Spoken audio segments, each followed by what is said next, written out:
有人問我，其實煮飯煮餸難唔難嘅咧？煮飯炒菜其實一啲都唔難。如果我哋日日都做同一樣嘢，肯定係會更加進步嘅。咁樣難嘅係咩嘢咧？其實難嘅係點睇火啫。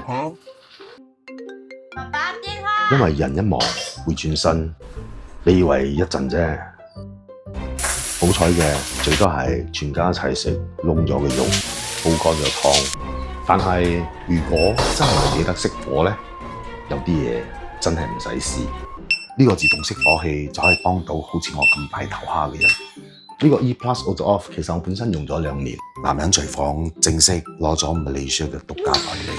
安裝其實都好簡單，基本99%嘅煤氣爐都可以安。set 定時間，一超時佢就會響，俾你知道過嚟熄火。